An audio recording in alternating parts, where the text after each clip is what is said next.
અને જ્યારે નંદ ઘેરા નંદના ધ્વનિ પહોંચ્યા વૃષભાનજીને ત્યાં, અને સાંભળતાની સાથે રાધાજીએ નેત્રો ખોલી લીધા. કીર્તિજી સમજી ગયા કે આનો થનારો પતિ આ જ છે, એટલે વધાઈ આપવા તો ગયા, પણ સગન લઈને ગયા. અને યશોદાજીને લાલનને જોઈને એમને ટીકો કર્યો, મરવટ કરી અને ફળ આદિ યશોદાજીને આપ્યું અને કહ્યું કે મારી દીકરીને તમારા દીકરાનું આજથી પાકું. એટલે વર્ષાની સે આયો ટીકો એમ કે. અને નક્કી તો થયું. પછી થોડા મોટા થયા તો કે હવે સગાઈ કરો. હવે સગાઈ કરવાની ઠાકોરજીને સ્વામીજીની. આવ્યા વૃષભાનજી બધો જ સુકનનો સામાન લઈને સગાઈ નક્કી કરવા, અને ઠાકોરજીના ગળામાં મોતીની માળા ધરાવી, તિલક કર્યું. નક્કી કરવા તો આવ્યા છીએ, બસ જુએ તો ઠાકોરજી તો ગોરજથી મંડિત ને ખાલી કાળી કામડી ઓઢી છે ને ધૂળથી ખરડાયેલા ગાયોને લઈને. અને વૃષભાનજીને થયું આ નક્કી તો કર્યું છે, પણ આની પાસે કંઈ છે કે નહીં. એટલે યુક્તિ કરતા ગયા કે તમને જે બસરાઈ મોતીની માળા અમે પહેરાઈ છે એનો મહેલ બાંધીને રાખો તો અમારી દીકરીને પરણાવીશું, અને અમે કાલે જ આવીએ છીએ. હવે પ્રભુ વિચાર કરે કે આ ક્યાંથી મહેલ બાંધો, એટલે યુક્તિ કરી. યશોદાજી ને નંદબાબા તો ચિંતામાં આવી ગયા. અરે રાધાજી સૌરે તારું નક્કી કર્યું છે ને આપણે ક્યાંથી લાવીશું. ઠાકોરજીએ મોતી તોડ્યા માળા, અને પાછળ ખેતર હતું એમાં વિખેરી દીધા. અને વિખેરી દીધા ત્યાં તો સવાર પડે મોતીના અનેક છોડ ઉગ્યા, ને ઝુમખા મોતીના ઉગે છે. અને એ મોતીમાંથી સ્વામીજી માટે આખો મહેલ બનાવ્યો. અને સ્વામીજીને વૃષભાનજીને કીર્તિજી આવ્યા અને કહ્યું જો આ મોતીનો મહેલ તૈયાર છે, એટલે જ શ્રીનાથજીમાં વલ્લભકુલને રહેવાની જગ્યા છે એને મોતી મહેલ કહેવામાં આવે છે. કારણ કે સ્વામીજીનો મહેલ બનાવ્યો હતો ઠાકોરજીએ મોતીનો, એટલે આજે પણ નામ કે મોતી મહેલ. આવી અનેકવિધ પ્રકારની સુંદર સુંદર લીલાઓ, કથાઓ. આપણે ત્યાં કોઈ નામ હોય, કોઈ સ્થાન હોય, એ દરેકની પાછળ કોઈ ને કોઈ પ્રસંગ છે. પ્રભુના શૃંગાર હોય, પ્રભુની સામગ્રી હોય, વસ્ત્રો અનેક પ્રકારના છે. આ બધાની પાછળ કોઈ ને કોઈ અલૌકિક લીલા પ્રભુની સમાયેલી છે. અને જ્યારે એ લીલાનું ચિંતન કરીએ છીએ ને, ત્યારે એ શૃંગાર, એ સામગ્રી, આ બધું જોઈને આનંદ થાય. અન્નકૂટમાં પણ દર્શન કરીએ, છોલા જોઈએ તો પદ્મનાભદાસ યાદ આવે, રીંગણ જોઈએ તો કોમનદાસજી યાદ આવે, એવા અનેક ખીર જોવો તો નારાયણદાસજી યાદ આવે. કેટલા એવા એક એક સામગ્રી જોઈને એક એક ભગવદીનું સ્મરણ થાય આપણને. એમના પ્રસંગો એવા છે. પ્રભુના વિવાહ ખેલના મનોરથના અનેકવિધ પ્રસંગો. અને વિવાહ થયા બાદ આવત હે ગઠ જોડે જુગલવર આવત હે ગઠ જોડે, એવું પદ પણ ગવાય છે. તો પ્રભુની ઘણા લોકો કહે કે રાધા અને કૃષ્ણના વિવાહ કેમ ન થયા, કે આમ. તો અલૌકિક લીલા પ્રસંગો તો છે જ. લૌકિકતા અહીંયા નથી બ્રજમાં, અહીંયા બધા લીલાત્મક છે. અનેકવિધ એવા પ્રસંગો બ્રજમાં બધા સ્થાનો છે, દરેક પ્રકારની લીલાના. વંદન કરીએ. રૂક્ષ્મણી ભગવાનના વિવાહની કથા આવી. આગળ અન્ય વિવાહોની કથાનો પ્રસંગ આવ્યો. પ્રભુના પુત્ર થયા પ્રદ્યુમ્નજી, અને પ્રદ્યુમ્નજીના વિવાહ રતિ સાથે થયા. એની પણ અનેક, કારણ કે પ્રદ્યુમ્નજી અલૌકિક કામદેવનો અવતાર છે, અને રતિ કામદેવની પત્ની છે, અને એમના વિવાહનો પ્રસંગ આવ્યો. પ્રભુના અન્ય વિવાહોની કથા આવી. અષ્ટવિધ પ્રકારના, કારણ કે સત્રાજીત નામનો યાદવ દ્વારિકામાં રહે છે. એની પાસે સમંતક નામનો મણિ છે. રોજ 8 ભાર સોનું આપે છે. પ્રભુને થયું કે જો આ રાજકોષમાં આવી જાય તો આખી પ્રજા સુખી થાય. પ્રભુએ કહ્યું કે તું આ મણિ રાજકોષમાં આપી દે. સત્રાજીત માન્યો નહીં. પોતાના ભાઈ પ્રસેનને એ મણિ આપેલો, અને ગળામાં બાંધી અને શિકાર કરવા માટે નીકળ્યો. શિકાર કરવા માટે ગયો તો ખરા વનમાં, પોતે શિકાર થઈ ગયો. આટલો સમય થયો ને પોતાનો ભાઈ આવ્યો નહીં, એટલે સત્રાજીતે આળ લગાવ્યું કૃષ્ણ ઉપર. કૃષ્ણને આ મણિ જોઈતો હતો ને મેં ન આપ્યો, એટલે મારીને લઈ લીધો છે. પ્રભુને થયું કે આને હું સમજાવવા જઈશ તો સમજશે નહીં. ગમે તેટલા કારણો આપીશ પણ આને ખ્યાલ નહીં આવે. હું પોતે મણિ શોધીને આને હાથમાં લાવીને આપી દઉં. કારણ દુનિયા એવી જ છે. આ દુનિયાએ ભગવાન અને મહાત્માઓને નથી છોડ્યા, તો સાધારણ જીવની નિંદા તો બહુ સહજ છે. દોષ દર્શન બહુ સહજ છે, નિંદા બહુ સહજ છે, ગુણગાન કઠિન છે. આપણે ભલે એમ કહેતા હોય કે અમે પાછળ વાત ના કરીએ, અમે તો સીધું મોઢા પર કહીએ, પણ મોઢા પર ક્યારે વખાણ કરે? સીધું મોઢા પર કહેવાની આપણી આદત છે, ખોટી વાત છે. મોઢા પર નિંદા કરવાની આપણી આદત છે, મોઢા પર કહેવાની આદત નથી. સત્ય પણ કડવું અને નિંદા માટે જ બોલીએ છીએ. સત્ય કહેવાનું આપણું ઇન્ટેન્શન નથી હોતું, અપમાન કરવાનું ઇન્ટેન્શન હોય છે. આપણે ખાલી સત્યના કપડાં પહેરાવીને કહેતા હોઈએ છીએ. અમે સાચું બોલીએ છીએ એટલે ખોટું લાગે છે. તારે ખોટું અને ખરાબ બોલવું છે, સત્યના તો ખાલી કપડાં તું પહેરાવે છે. સાચું બોલવાની આદત હોય એની શરૂઆત ગુણોથી કરો. મોઢા પર કહો છો, મોઢા પર ક્યારે વખાણ કર્યા? તારામાં બહુ સારી વસ્તુ છે, તારામાં બહુ સારો ગુણ છે. જો જેણે ગુણગાનથી વખાણથી સત્ય બોલવાની શરૂઆત કરી હશે ને, એના મુખે નિંદા સાંભળવી પણ લોકોને ગમશે. એટલે પોતે જ પોતાને ચકાસવાનું. બીજા કોઈ આપણને કહે તો પછીની વાત છે. આપણે જ આપણી ક્રિયાઓનું એનાલિસિસ કરવું જોઈએ કે આ યોગ્ય હું કરી રહ્યો છું. પોતે જ પોતાનો ઉદ્ધાર કરવાનો છે એમ ભગવાન કહે છે. અહીંયા પ્રભુ પણ આલ લગાડ્યું. અને તમે સારું કરવા નીકળ્યા છો એટલે તમને બધા સારા જ મળશે એ જરૂરી નથી દુનિયામાં. એ તો ઘણી વાર લોકો હું સારું કરવા તોય લોકો આમ કરે છે, તો લોકો આમ જ છે. લોકો પરીક્ષા કરે જ છે અને કરવી બી જોઈએ. પરીક્ષા ફેલ કરવા માટે નથી હોતી, પરીક્ષા આગળના ધોરણમાં મોકલવા માટે હોય છે. ભગવાન પરીક્ષા કરે છે તો પરીક્ષા કોઈ દિવસ કોઈને પાછળ મોકલવા માટે હોય છે. ફેલ થાવ તો એ જ ધોરણમાં રહો ને, પણ પરીક્ષા લેવાય છે શેના માટે? આગળ મોકલવા માટે. એમ ક્યારેક પ્રભુ પણ પરીક્ષા કરતા લાગે ને તો એ તમને આગળ લઈ જવા માંગે છે, એવું વિચાર કરજો. અને કહીએ ને પરીક્ષા સોનાની જ થાય. લોઢું લઈને આવ્યા મૂકી દો ને ખૂણામાં, પછી જોઈશું. પણ એ જ એક તોલું સોનું લઈને આવ્યા તો મુઠ્ઠીમાં લઈને ફરીએ, ચકાસીને લઈએ. જે સોના જેવા હશે એની પરીક્ષા થાય. અહીંયા પ્રભુ પર આળ લગાડ્યો, આરોપ મૂક્યો. બહુ સહેલું છે કોઈના માટે કહી દેવું. પ્રભુને થયું નિરાકરણ હું જ લાવું, શોધવા માટે નીકળ્યા. વનમાં ચારે બાજુ પરિભ્રમણ કરતા કરતા પ્રસેનનો મૃતદેહ દેખાયો પરમાત્માને. પ્રસેન મરેલો પડ્યો છે અને એની બાજુમાં સિંહના પંજાના નિશાન છે. પંજાની પાછળ પાછળ પ્રભુ ગયા, સિંહનો મૃતદેહ દેખાયો, રીંછના પંજાના નિશાન હતા. અને રીંછના પંજાની પાછળ પાછળ જતા ગયા તો એક ગુફા આવીને ભીતર સુધી ગયા. જ્યાં અંદર ગયા તો એક રીંછે તરાપ મારી. ભયંકર યુદ્ધ પરમાત્મા સાથે થયું. લડતા લડતા ખ્યાલ આવ્યો આ રીંછ બીજું કોઈ નહીં, રામા અવતારના જાંબુવાનજી છે અને ગુફામાં રહે છે. પ્રભુને સમજ્યા કે આ તો સાક્ષાત ઈશ્વર છે. કહ્યું કે મણી તો રાખો, પણ મારા સંસારનો મણી જાંબુવતીજી એમનો પણ સ્વીકાર કરો. પ્રભુના વિવાહ જાંબુવતીજી સાથે થયા. મણી લઈને પરમાત્મા પધાર્યા, સત્રાજીતને આપ્યું, બધું વૃત્તાંત કહ્યું. સત્રાજીતે કહ્યું મણી તો રાખો, પણ સત્યભામાજી સાથે આ વિવાહ કરો.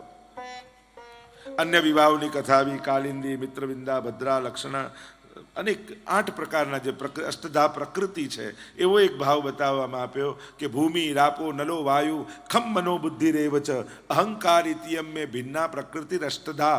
આ અષ્ટધા પ્રકૃતિ છે જે પરમાત્માને વરે છે.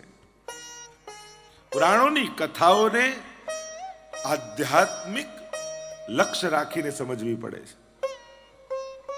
આગળ ભૌમાસુર 16,000 કન્યાઓને કેદ કરીને રાખી હતી.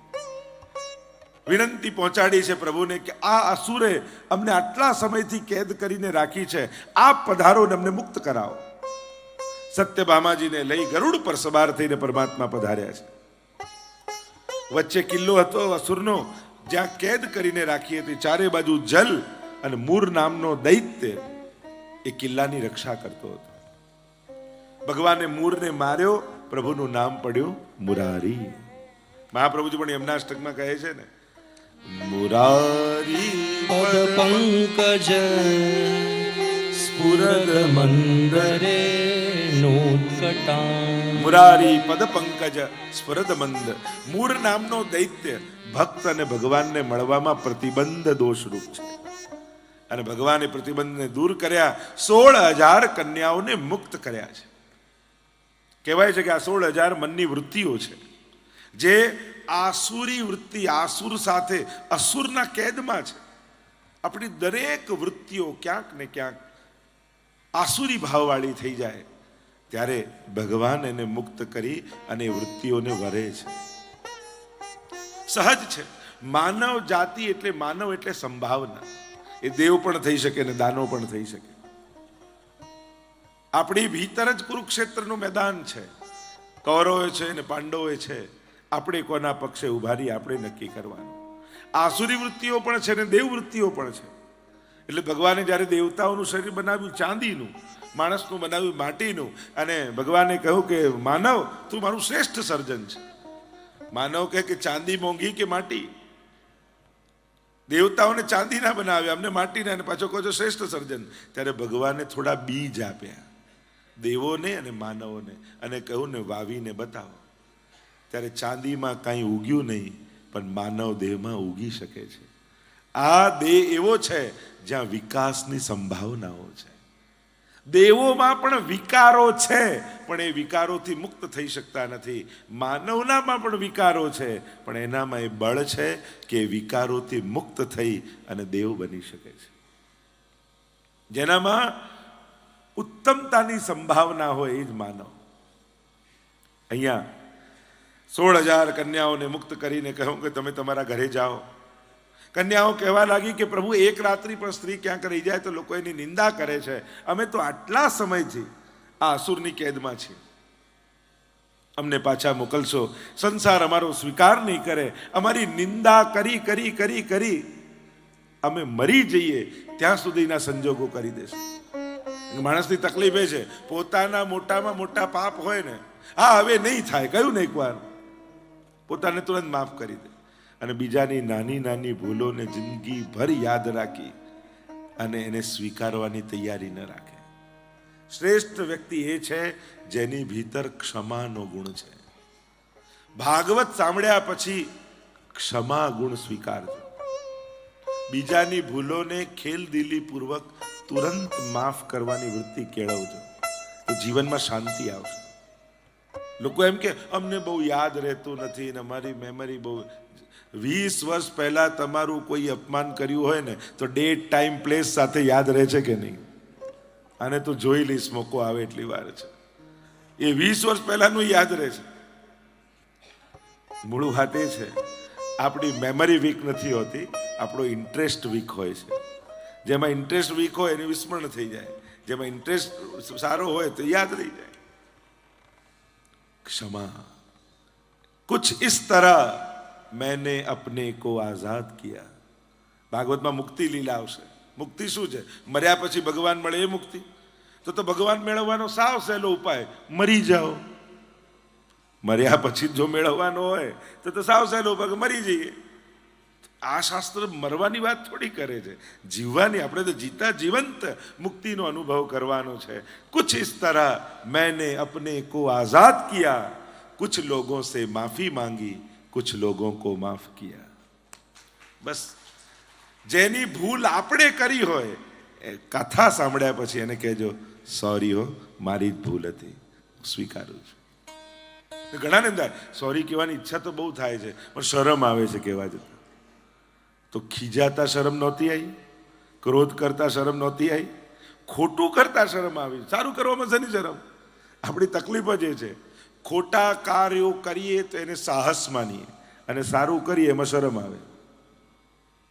મેં તો આમ કહી દીધું, મેં તો આમ સંભળાવી દીધું, મેં તો આમ, એમાં પોતાનું શૌર્ય લાગે, અને સોરી કહેવામાં શરમ આવે. આપણી તકલીફ જ એ છે, સારા સારા કાર્યોને ક્યાંક ને ક્યાંક સીમાઓમાં બાંધી રાખી. સેવા સવારે 7 થી 8 તો કરવાની છે. પાઠ તો કે બસ 8 થી 9 પાઠ કરવાના. ભક્તિનો 2 કલાક 3 કલાક ફિક્સ ટાઈમ હોય, અને જ્યાં મંદિર બંધ ત્યાં આપણી વૈષ્ણવતાએ બંધ કરી દઈએ.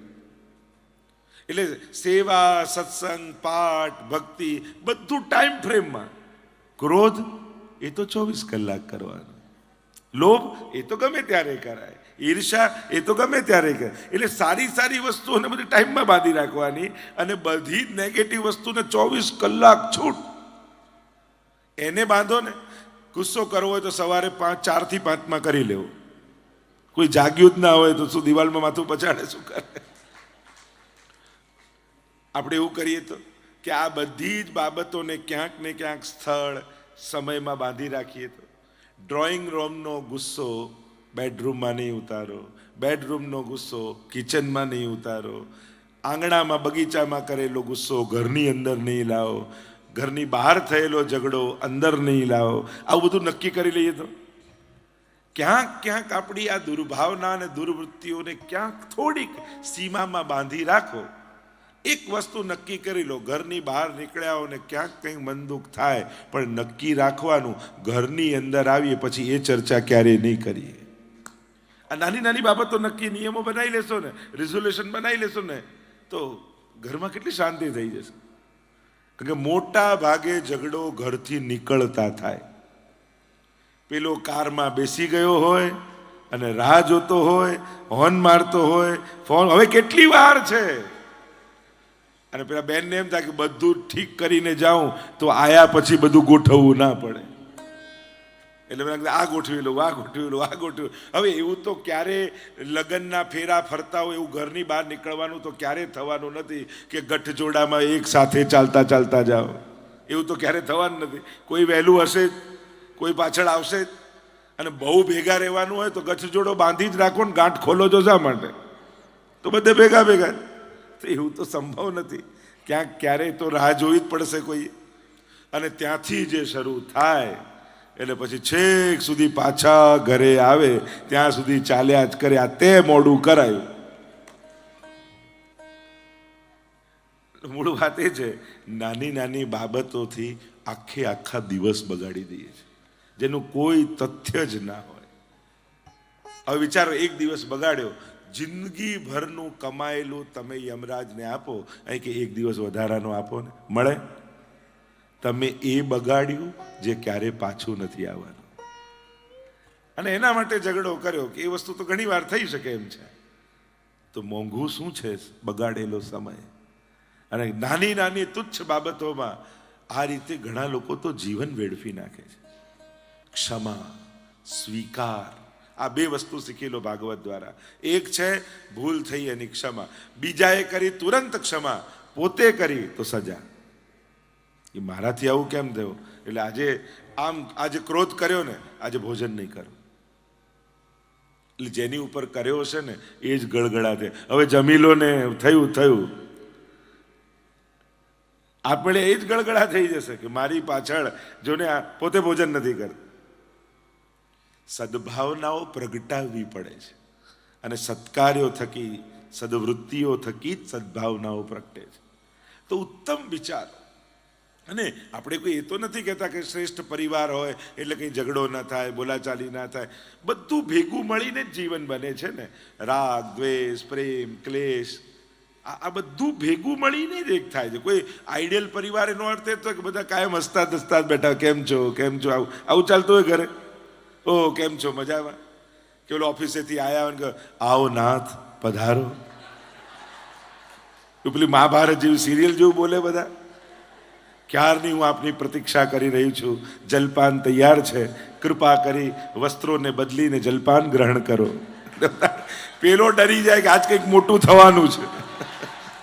આટલું બધું માન આપે છે, આજે કંઈક મોટું થશે. એટલે એવું થોડી હોય. આ તો જીવનમાં ભાઈ જમી લો ને પાછું ગરમ નહીં કરવું. ઘરે તો એવું જ હોય ને. ત્યાં થોડી પછી ઘણા કે બહાર તો આવું હસી બોલો છો ને, અહીંયા જઈને ખીજાવો છો. તો બહાર તો નાટક કરવું પડે, ઘરે નાટકની જરૂર નથી. અને તમે પોતાના જ છો એટલા માટે. એ તમને પોતાના માને છે એટલે બહાર તો હસીને ધંધામાં તો નાટક કરવું પડે. ઘરે તો એ જેવો છે એવો જ રહે ને, જે મનમાં હોય એ જ કહે ને. એને જ તો ઘર કહેવાય કે જ્યાં દંભ કરવાની જરૂર ન હોય એ જ ઘર. અને જેને ઘરે નાટક કરવા પડતા હોય ને એને દુનિયામાં ક્યાંય શાંતિ મળવાની નથી. અને એટલા માટે કોઈ વસ્તુ માંગે ને તો ના નહીં કહેવાય. ભાઈઓને એક દિવસ મારે જુદા બેસાડવા છે. કોઈ બી વસ્તુ કે એનું વધારે રૂપ કે આ ટીવી જોઈએ છે, તમારે એમ કહો ના નહીં અપાવો, એમ હજી નવું મોડેલ આવતા મહિને આવવાનું જ છે, આપણે વધારે સારું લઈશું, આમ કરીને ટાળી દેવું. મૂળ વાત છે ના કહો તો શરૂ થાય ને. અને પછી બહેનોનું સેશન જુદું કરીશું. એટલે મૂળ વાત એ છે કેમ સંઘર્ષ ટાળી શકાય એના ઉપાયો ગોતવા. અને પછી જોવા જાય આ નવું મોડેલ, આપણે તો સારામાં સારું જ લેવું, પછી પ્રાઇસ ટેગ જોશે ને તો બહેન જ ના પાડશે આટલું મોંઘું નથી લેવું આપણે કઈ. એટલે તમારે ના કહેવાની જરૂર જ નહીં પડે. મૂળ વાત એ છે પરિવારમાં કેમ પ્રસન્નતા બની રહે એ આપણા જ હાથમાં. વચ્ચે એક બેન અમારા બંનેમાં બહુ ઝઘડા થાય, કંઈક મંત્ર બતાવો ને. તમે બંને જ ઝઘડો કે હા તો આજે નક્કી કરી લો કે નહીં ઝઘડીએ, આ જ મંત્ર છે, બીજું તો શું થાય, ત્રીજો કોઈ કરાવતો જ બરાબર છે. તમે જ બે કરતા હો, તમારો મહામંત્ર એ જ છે કે આજે સંકલ્પ કરી લો કે હવે ગમે તેવા સંજોગો બાજવું નથી, લડવું નથી, સ્વીકારવાની. અને સહજમાં કંઈ ક્રોધ, રાગ, દ્વેષ, ક્લેશ આ તો બધું એક ભાગ છે જીવનનો, અને એ તો ચાલે જ. માણસ મનની વૃત્તિ ઠાલવે ક્યાં? પોતાના સ્વજનો આગળ જ ઠાલવે, અજાણે આગળ તો કરવાના નથી. અને એટલા માટે પરિવારના લોકોના નબળા સંજોગોમાં એની નબળાઈઓને પણ સ્વીકારી લેવી, એને જ સંબંધ કહેવાય. કે હમણાં આનો મૂડ બરાબર નથી, બે શબ્દ બોલી ગયા, બિચારો ક્યાં મારી આગળ નહીં કાઢે ભડાસ તો ક્યાં કાઢશે, મને જ કહેશે ને, હું જ એનો છું ને. અને આ રીતે જ્યારે એને સાચવી લો, એની નબળી ક્ષણોને સાચવી લો ને, તો જ તમે સ્વજન કહેવાઓ. એ જ વિશેષતા છે કે એકબીજાની નબળાઈને સ્વીકારી લેવી, સહજમાં ટાળી દેવી, સહન કરીને. બસ થોડીક પછી લોકો કે એમ આમને કાંઈ નહીં, ગુસ્સો તો 5 જ મિનિટ આવે, પછી કાંઈ નહીં, પણ ભૂકંપ તો 5 જ મિનિટના હોય કે કલાકના ના હોય, પછી છે વિસર્જન થાય, એનું સર્જન કરતા વર્ષો નીકળી જાય. લમ્હો ને કી ખતા और સદીઓ ને સજા પાઈ. ભૂલો તો ક્ષણોની જ હોય છે, પાપના વર્ષો નથી હોતા, સેકન્ડો જ હોય છે, પણ એના ફળ ભોગવવામાં જન્મો જતા રહેતા હોય છે. સાચવવાની તો ક્ષણો જ હોય છે. કોઈ એમ કે 24 કલાક ગુસ્સો કરીને બતાવો, કોઈની હિંમત છે? 24 કલાક કોઈ ગુસ્સામાં રહી શકે? કરવા ઈચ્છે ને તોય પોસિબલ નથી, સંભવ નથી. ક્ષણોને જ સાચવવાની છે, અને જે ક્ષણોને સાચવે એ જ સજ્જન છે. કે ના આ હમણાં મારો વિચાર બરાબર નથી ચાલતો, હમણાં વૃત્તિ બરાબર નથી, હમણાં શાંત રહેવું છે. ત્યારે એકાંત ગોતી લો, અને જ્યારે મન શાંત પડે ત્યારે લોકોની વચ્ચે આવો. સંસારમાં જીવવાની કળા દરેકે શીખવી જ પડશે, તો જ ઠાકોરજીમાં મન લાગશે. સંસારમાં રહેતા નહીં આવડે ને તો પ્રભુમાં મન બહુ રહેશે નહીં. કારણ કે સંસારના જ રાગ, દ્વેષ અને ક્લેશમાં જો એકવાર પડ્યા ને તો એ ક્યારે મનને નવરું થવા જ નહીં દે કે તમે ભગવાનમાં લગાડો. એ મનને સંસારના રાગ દ્વેષમાં જ વ્યસ્ત રાખ્યા કરશે. આ જ માયા છે, અને આપણે સજાગ રહેવાનું છે. મારું મન ઠાકોરજી માટે છે, એટલે ઠાકોરજી બુદ્ધિ અને મન બે આપ્યું છે. સંસાર માટે બુદ્ધિ વાપરો, બુદ્ધિથી સોલ્યુશન લાવો, રસ્તા કાઢો, માર્ગ શોધો, પણ મન ઠાકોરજી માટે રહેવા દો. આપણે ઊંધું કર્યું, જ્યાં મન લગાવવાનું છે ત્યાં બુદ્ધિ લગાવીએ, જ્યાં બુદ્ધિ લગાવવાનું ત્યાં મન લગાવીએ. દુકાનમાં બુદ્ધિ લગાવવાની ત્યાં દિલ લગાવી દઈએ, અને ઠાકોરજીમાં દિલ લગાવવાનું ત્યાં બુદ્ધિ લગાવવા જઈએ. આને કારણે જ જીવનમાં ઉદ્વેગ બનેલો રહે છે. ભાગવત સાંભળ્યા પછી સંસારને સુખી કરો, અને એ તમારા જ હાથમાં છે. બહારનું કોઈ આવીને નહીં કરી જાય તમારા ઘરમાં શાંતિ અને પ્રસન્નતા. એ સંજોગો તમારે જ પ્રગટાવવાના છે. એ ચૂપ રહીને, બોલીને, વ્યવસ્થા કરીને, જ્યાં જવાબદારીઓ છે ત્યાં જવાબદારી નિભાવવી પણ પડે. બાળકોને કહેવું પડે તો કહેવું પડે, જ્યાં જરૂર છે ત્યાં કોઈ ખરા, પણ રાગ દ્વેષ વગર. ઘણી વાર લોકો કહે ને કે ભગવાનને કામ કરો, લો મત્સર, આ બધું ગમતું નથી, તો આ મસાલો નાખ્યો જ કેમ અમારી અંદર? એ ગમતું જ નથી. મૂળ વાત એ છે ક્યાંક આ બધું જ જરૂરી છે. મા બાપના ક્રોધના ડરથી બાળકો ભણે છે ને, એટલે ક્રોધ ક્યાંક જરૂરી છે. લોભ છે તો લોકો ઘર બાંધીને રહે છે, ભય છે તો જીવે છે, નહીં તો ધાબા પરથી કોઈ પણ કૂદી જાય. જો ડર જ ના હોય મૃત્યુનો તો જ જીવન છે ને. મહત્વનું સમજવાનું એ, આ બધાને આપણે વાપરીશું તો સર્જન થશે. એ બધા આપણને વાપરશે તો બધું વિસર્જન થઈ જશે. એટલે આ બધું આપણે વાપરવાનું છે. ક્રોધ તમને ન વાપરી જાય એની સાવધાની રાખજો. દ્વેષ તમને ન વાપરી જાય એની સાવધાની રાખજો. તમે વાપરશો ને તો ક્યાંક સર્જન કરશો, સારું કરશો. અહીંયા કન્યાઓએ કહ્યું કે પ્રભુ જો અમને મોકલશો તો આ સમાજ અમારો સ્વીકાર નહીં કરે. અમે આપના શરણે છીએ અને આપ જો અમારો સ્વીકાર નહીં કરો તો આત્મઘાત કરી લઈશું.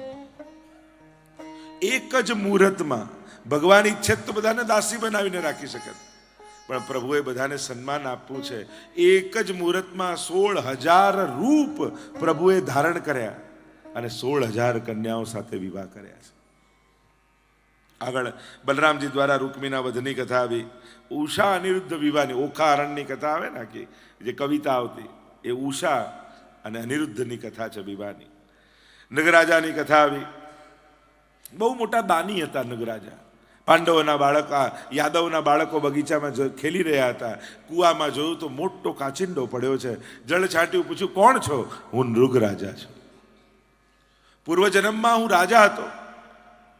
અનેક ગાયોના દાન મેં કર્યા. પણ એકવાર એક બ્રાહ્મણને ગાયનું દાન કર્યું હતું.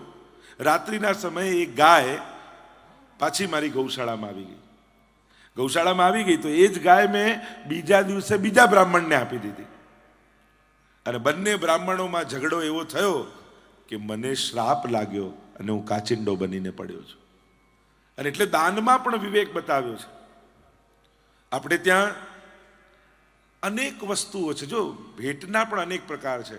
દાન, ભેટ, ન્યોછાવર, સેવકી, આ બધા જુદા જુદા પ્રકાર છે. આપેલું બધું, ભિક્ષા, આ બધા જુદા પ્રકાર છે. બધું જ ભિક્ષા અને ભીખમાં ફરક છે. એને ભીખ ના કહેવાય. ભીખ જુદી વસ્તુ છે, ભિક્ષા જુદી વસ્તુ છે. દ્રવ્યનો વિનિયોગ કરીએ છીએ પણ આ બધાના જુદા જુદા વિવેકો છે. મહાપ્રભુજી પણ એટલે 16 ગ્રંથમાં કહ્યું ને, દત્તાપહાર વચનમ તથા ચ સકલમ હરે ન ગ્રાહ્યમિતિ વાક્યમ હિ ભિન્ન માર્ગ પરમતમ. આપણે બ્રહ્મસમન સમય બધું જ બોલીએ છીએ કે જે કાંઈ પણ બધું તને ધરું છું. તો આપણે હવે ઠાકોરજીનું થઈ ગયું, હવે ભગવાનનું થયું તો આપણાથી કેમ વપરાય? ત્યારે મહાપ્રભુજી કે એ દાનનો દોષ આપણને લાગતો નથી, કારણ કે પુષ્ટિ માર્ગમાં દાન નથી, સમર્પણ છે. દાન કોને કહેવાય? પોતાની સત્તાની વસ્તુ બીજાને આપીને બીજાની સત્તા સ્થાપિત કરવી, એને કહેવાય દાન. શાસ્ત્ર એમ કહે છે કે દીવો કોઈને દાનમાં આપો તો એનો પ્રકાશ પણ ન લેવો જોઈએ. દાનની આપેલી વસ્તુ ક્યારે પણ પોતાના ઉપયોગમાં ક્યારે ન લેવાય, શાસ્ત્રએ નિષિદ્ધ કરી છે. પણ ઠાકોરજીને જે કરીએ છીએ એ સમર્પણ છે. અને સમર્પણ કોને કહેવાય?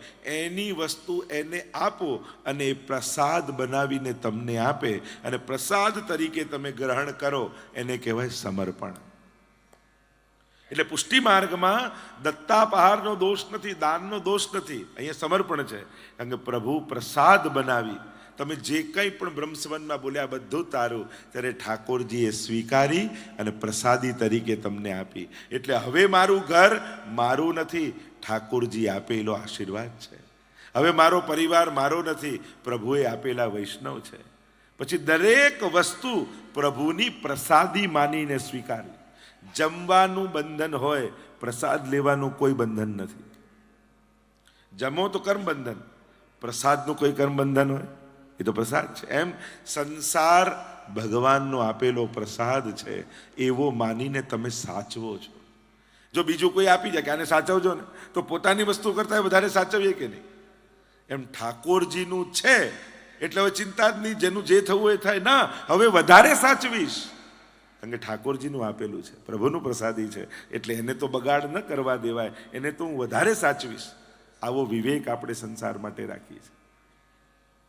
તમે કોઈ કર્મ કરાવો ત્યારે દક્ષિણા આપો છો, તમે દાન આપો છો, ગુરુજનને ભેટ ધરો છો.